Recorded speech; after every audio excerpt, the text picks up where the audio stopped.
Baik. Pada saat ini diberikanlah syafaat-syafaat, pertolongan-pertolongan, dan tidak akan masuk neraka kecuali orang yang betul-betul luar biasa. Beberapa kejadian besar di timbangan adalah diantaranya ada namanya hadis bitaqah dalam hadis Bukhari. Hadis kartu. Kartu di sini maksudnya adalah bitaqah bahasa Arab orang bilang kartu seperti kotak kartu dan seterusnya. Kata Nabi SAW, nanti akan datang seseorang membawa pahala bergulung, membawa dosa bergulung-gulung. Dosanya banyak sekali. Waktu ditimbang amal solehnya langsung kalah, lebih berat dosanya. Dia sudah tahu dia akan masuk neraka. Dosanya banyak sekali. Dia mungkin selamat sudah, lebih berat dosanya daripada pahalanya.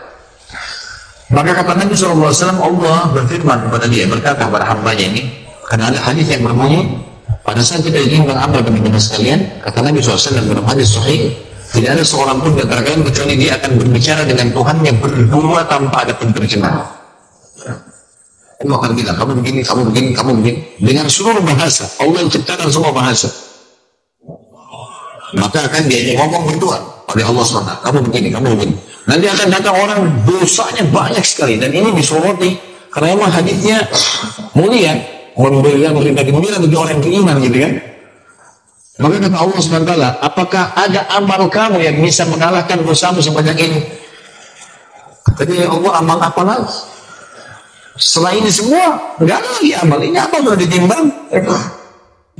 Kata Allah SWT, coba ingat-ingat. Dia bilang, tidak ada ya Allah, sudah nggak ada. Lalu dikeluarkanlah bitaqah itu, otak atau kartu tadi. Tertulis, la ilaha illallah. Tidak ada yang pernah disembah kecuali Allah, yang dia ikhlas menjaga. Sebagian ulama mengatakan orang ini tidak buat syirik, tetap dia ahli tauhid, mempertahankan keesaan Allah, tapi dia punya dosa-dosa lain.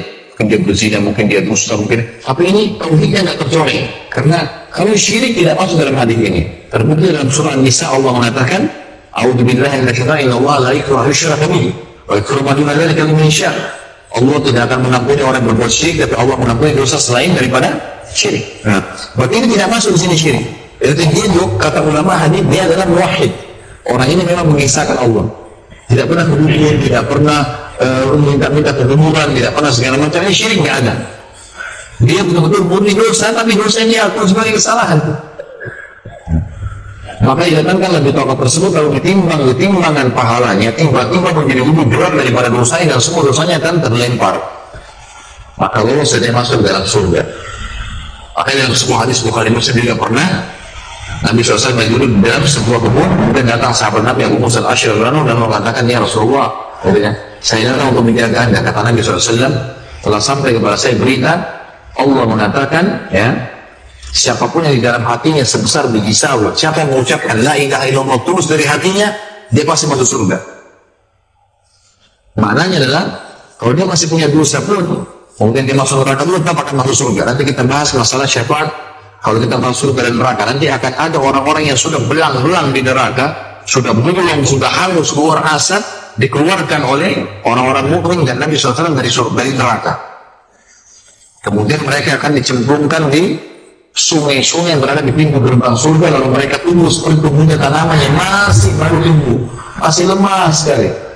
Dan para ahli surga menyemproti mereka dengan menyirami mereka dengan air-air itu. Nanti kan kita bahas insyaallah masalah surga neraka, masalah itu akan keluar mereka. Maka kata Abu Musa al-Asy'ari, Rasulullah, apakah boleh saya sembahyang ke orang-orang ini? Kata Nabi SAW, kalau kau sembahyang berarti mereka akan bergantung dengan itu.